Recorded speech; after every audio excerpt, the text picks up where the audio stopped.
Hello everyone, আমরা সবাই চাই আমাদের লাইফে সুগার অ্যাভয়েড করতে। সো আজকে আমি আপনাদের জন্য নিয়ে এসেছি সুগার অ্যাভয়েড করে একটা রেসিপি, ম্যাঙ্গো চিয়া পুডিং। তো চলুন দেখে আসি কীভাবে এটা তৈরি করা হয়। একটি বাটিতে আমি কোকোনাট মিল্কটা নিয়ে নিব। এরপর আমি এর সাথে মিক্স করে নিব 2 tablespoon chia seeds. Coconut মিল্কের সাথে চিয়া সিডসটা ভালো করে মিক্স করে আমি এটাকে একদিনের জন্য ফ্রিজ করে রেখে দেব, কারণ এটা অ্যাক্টিভেট হতে সময় লাগে। সো আমরা একদিনের জন্য এটাকে ফ্রিজ করে রেখে দিলে এটা প্রপারলি অ্যাক্টিভেট হয়ে যাবে। আর এই চিয়া সিডস কিন্তু আমাদের হেলথের জন্য খুবই উপকারী, স্পেশালি আমাদের যাদের হাই কোলেস্টেরল আছে এবং ওয়েট লস করতে পারছেন না তাদের জন্য কিন্তু চিয়া সিডস খুবই উপকারী। সো আপনারা ট্রাই করবেন প্রতিদিন সকাল এবং সন্ধ্যায় একবার করে হলেও চিয়া সিডস খেতে। সো এটাকে আমি ফ্রিজ করে রেখে দিচ্ছি আপাতত।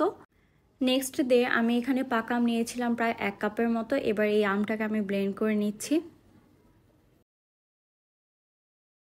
এরপর একটি গ্লাসে আমি প্রথমে ম্যাঙ্গো পাল্পের লেয়ার, এরপর একটি চিয়া সিডসের লেয়ার দিয়ে দিলাম। চিয়া সিডসটাকে আমি ফ্রিজ থেকে বের করেছি যাতে করে ঠান্ডা ঠান্ডা সার্ভ করা যায়। আপনারা আপনাদের মতো করে লেয়ার তৈরি করে নেবেন। আমি প্রথমে ম্যাঙ্গো পাল্পের লেয়ার, তারপর চিয়া সিডস, তারপর ম্যাঙ্গো পাল্পের একটা লেয়ার ব্যবহার করেছি। আমি 1 টিস্পুন নিয়ে চেক করে দেখলাম যে এটা ঠিক আছে কিনা। আর আপনারা এটা 2-3 দিন পর্যন্ত রেখে সার্ভ করতে পারবেন। যেহেতু এখন আমের সিজন চলছে, সো আপনারা বাড়িতে চাইলে ইজিলি এটা তৈরি করে নিতে পারবেন। একেবারে সামার ফ্রেন্ডলি একটা ডেজার্ট, আর একেবারে ঠান্ডা ঠান্ডা সার্ভ করলে এটা আপনাদের কাছে খুবই ভালো লাগবে।